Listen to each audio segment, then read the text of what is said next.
Suite à plusieurs vidéos, là où j'ai eu à parler de la pierre d'Alain, j'ai reçu beaucoup de questions.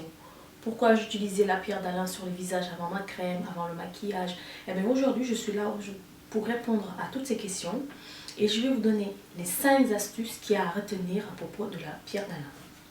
Tout d'abord, la pierre d'Alain, c'est un minéral naturel qui se trouve dans le sol. Elle est trouvée dans la plupart des régions dans le monde entier et notamment en France et en Italie.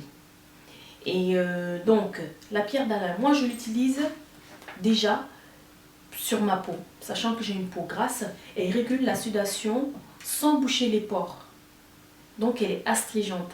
C'est-à-dire que tout simplement, si vous avez envie de refermer vos pores naturellement, comme ce que les crèmes font, vous humidifiez le visage et vous passez la pierre d'Alain tout doucement en zone circulaire. Déjà, elle se présente comme ça, sur plusieurs formats. Vous humidifiez le visage, propre, il faut que ce soit un visage propre bien sûr. Vous l'humidifiez, vous prenez la pierre d'Alain et vous faites tout doucement des zones circulaires sur tout l'ensemble du visage, bien sûr en évitant le contour des yeux. Ensuite, nous allons parler de son côté antibactérien. La pierre d'Alain, elle combat les bactéries qui causent les mauvaises odeurs. Par exemple, les aisselles. Vous pouvez la prendre, encore une fois, humidifiez les aisselles, prenez la pierre d'Alain et vous frottez pendant quelques secondes de chaque côté. Et vous le faites chaque jour. Ça diminue l'odeur et au fur et à mesure que vous l'utilisez sur un très long moment, vous n'avez tout simplement plus d'odeur. Elle stoppe aussi les micro-coupures ou les comment on appelle ça, les micro-coupures ou les saignements juste après les rasages. Bien sûr, la pierre d'Alain, après s'être rasé, pour les hommes, vous rasez. Effectivement, vous savez comment se déroule quelles sont les étapes du mois du rasage. Donc après vous êtes rasé, avant d'appliquer votre crème du jour, vous avez le visage encore humide, donc des fois vous avez des micro-coupures et même si vous n'en avez pas, vous pouvez prendre la pierre d'Alain, vous faites de tout petits tours, très lentement, en insistant sur la partie coupée pour arrêter le saignement, pour aussi rendre la cicatrisation plus rapide et surtout, si vous l'utilisez bien, sans laisser de traces de cicatrices au niveau du visage ou au niveau des blessures que vous pouvez avoir sur tout l'ensemble du corps. Elle s'utilise, comme je vous ai expliqué, sur une peau préalablement humidifiée en faisant des mouvements circulaires. Donc là, je crois avoir fait le tour pour la pierre d'Alain. Donc la pierre d'Alain, c'est un astringent, c'est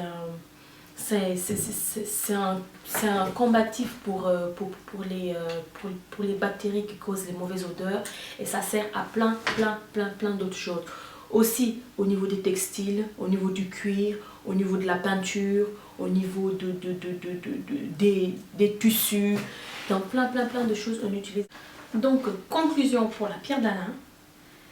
Cette pratique au fait de la pierre d'Alain, à vouloir minimiser les pores, tous les bienfaits de la pierre d'Alain, elle commence vraiment à avoir effet, vous commencez à avoir l'efficacité au niveau de 10 à 20 passages sur la zone sur la zone à traiter entre guillemets. Et elle peut aussi être utilisée juste après une épilation. C'est-à-dire, il y a des personnes après une épilation, des fois ils ont de petites irritations, ils se grattent un peu.